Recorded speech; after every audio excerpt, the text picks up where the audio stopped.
जय श्री गणेशाय नमः। जय बुद्ध देवता की। नमस्कार दोस्तों, आपका मेरे चैनल में स्वागत है।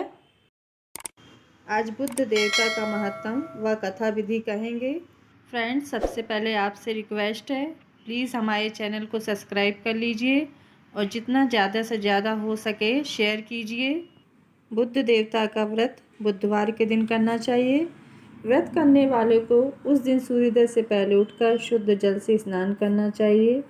घर के आंगन को लीप कर वहाँ हरे चावलों से अष्टदल कमल का निर्माण कर उस पर देवता की मूर्ति रखना चाहिए। बुधवार का व्रत 7 या 27 या 108 बुधवार तक इस व्रत को करना चाहिए और अनुष्ठान होने पर विधि पूर्वक उद्यापन करना चाहिए।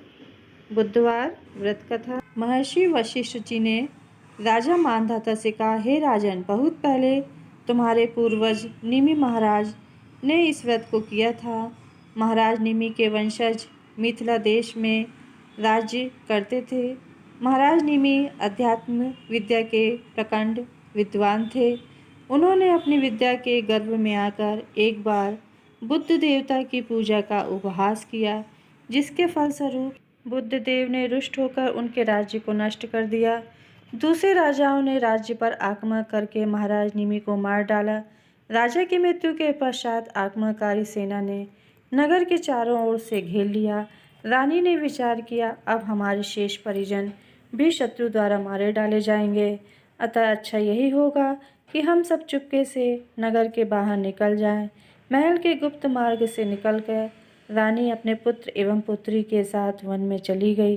कई दिनों तक वे तीनों वन में भूख प्यास से तड़पते रहे। किसी प्रकार वे भटकते हुए उज्जैनी नगरी में जा पहुँचे। वहीं चेष्टा करने के बाद रानी को एक ब्राह्मण के घर में धान कूटने और गेहूं पीसने का काम मिल गया। रानी के बच्चे भूख से छटपटा रहे थे। रानी से बच्चों का दुख देखा नहीं गया। उसने 7 चुटकी गेहूं का आटा बच्चों को खाने के लिए दे दिया। बच्चे उसे कच्चा ही खाने लगे। शाम को ब्राह्मण द्वारा उनकी मजबूरी के रूप में बहुत सा आटा मिला, जिससे वे अपनी भूख मिटा सकें।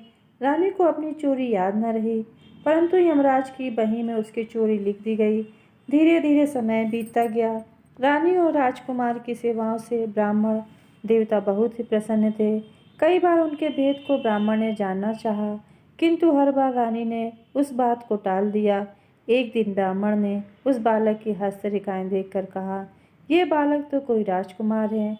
इसकी रेखाओं से ऐसा जान पड़ता है कि यह किसी दिन बहुत बड़े साम्राज्य का स्वामी होगा। मुझे ऐसा विश्वास हो रहा है कि तुम लोगों पर किसी देवता का प्रकोप हुआ है, जिसके फलस्वरूप तुम्हें अपार कष्ट भोगना पड़ रहा है।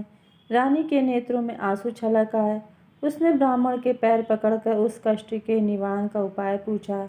ब्राह्मण ने कहा, तुम लोगों पर बुद्ध देवता का प्रकोप हुआ है, अतः तुम लोग उनका व्रत करो और कथा सुनो।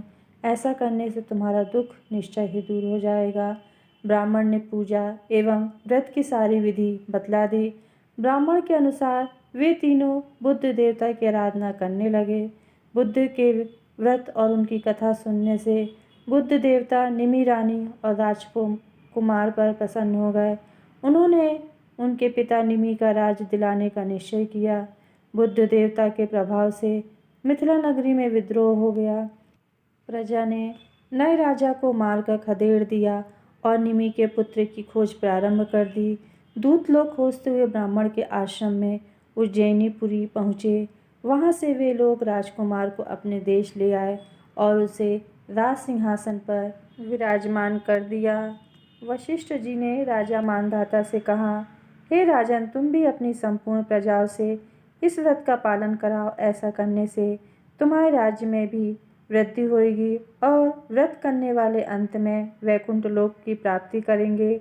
वशिष्ठ जी के आदेश अनुसार मानधाता के राज्य में घर घर बुद्ध देवता का व्रत पूजन किया जाने लगा, जिसके फलस्वरूप राजा को सभी प्रकार का सुख सौभाग्य प्राप्त हुआ। अतएव जो भी व्यक्ति इस मंगलदायक व्रत को करता है, वह सभी सुखों को भोग कर अंत में परम धाम को प्राप्त होता है। जय बुद्ध देवता की। तो दोस्तों, आपको बुद्ध देवता की कथा कैसी लगी, लाइक करके अवश्य बताइएगा और अपने फैमिली फ्रेंड के साथ शेयर कीजिएगा। धन्यवाद दोस्तों फुल वॉच टाइम के लिए।